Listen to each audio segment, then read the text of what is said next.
Middle east के oil field को दहला करके ईरान ने अपनी ताकत का सबूत दे दिया, लेकिन इसके साथ ही अमेरिका ने भी 3 घंटे तक लगातार बमबारी करके न सिर्फ ईरान के बारूदी जखीरे बल्कि उसके आसमानी सूरमाओं को राख कर दिया।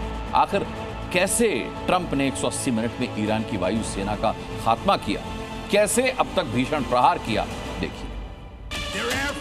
उनकी वायुसेना खत्म हो चुकी है। इसमें लगभग 3 घंटे का समय लगा। अब उनके पास कोई रडार नहीं बचा है, एंटी एयरक्राफ्ट भी नहीं है, उनके पास अब कुछ नहीं बचा है। जिन एयरक्राफ्ट के जरिए ईरान गोला बारूद की सप्लाई कर रहा था, जिन एयरक्राफ्ट के जरिए IRGC अपने दुश्मनों की निगरानी कर रहा था और जिन एयरक्राफ्ट के जरिए समंदर में बारूदी भूचाल लाया जा रहा था, खलीफा के उन्हीं आसमानी सूरमाओं को ट्रंप ने राख में मिला दिया। प्रचंड हमले में उन्हें खाक कर दिया। ईरान के ये वही 3 एयरक्राफ्ट हैं जिन्हें अमेरिका ने हवाई हमले में तबाह कर दिया। इस हमले से जुड़ा वीडियो खुद सेंटकॉम ने जारी किया। वीडियो में साफ साफ नजर आ रहा है कि जैसे ही एयरबेस पर खड़े ईरानी एयरक्राफ्ट पर प्रोजेक्टाइल गिरते हैं, जोरदार धमाके के साथ आग का गुबार आसमान में उठता दिखाई देने लगता है। गौर करने वाली बात यह है कि अमेरिकी वायुसेना का अटैक इतना जबरदस्त था कि ईरानी एयरक्राफ्ट पलक झपकते ही राख हो गए, मानो इन विमानों को कागज से बनाया गया हो। ऐसे में सवाल यह है कि क्या अमेरिका ने ईरान के इन विमानों को दहलाने के लिए सैकड़ों टन वजनी विस्फोटक का इस्तेमाल किया?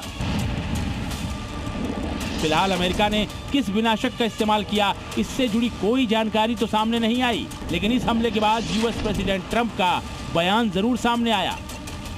मतलब ये कि करीब 180 मिनट तक ईरान के अलग अलग ठिकानों पर अमेरिका ने बमबारी की, विध्वंसक मिसाइलें दागी और ईरान की वायुसेना, मिलिट्री बेस और बारूदी जखीरे को तहस नहस कर दिया।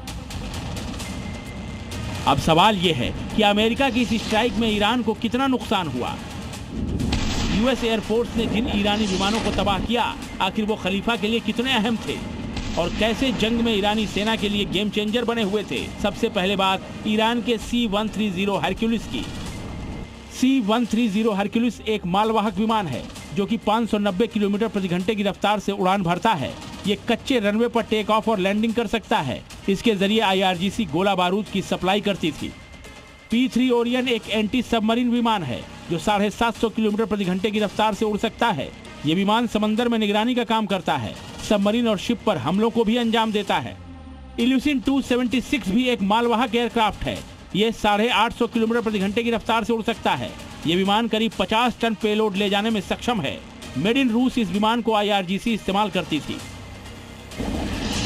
मतलब ये कि अमेरिकी हमले में न सिर्फ खलीफा के आसमानी सूरमा नेस्तनाबूद हो गए, बल्कि ईरानी सेना को भारी झटका भी लगा है, क्योंकि ये तीनों एयरक्राफ्ट इजराइल और अमेरिका के खिलाफ IRGC को मजबूती प्रदान कर रहे थे।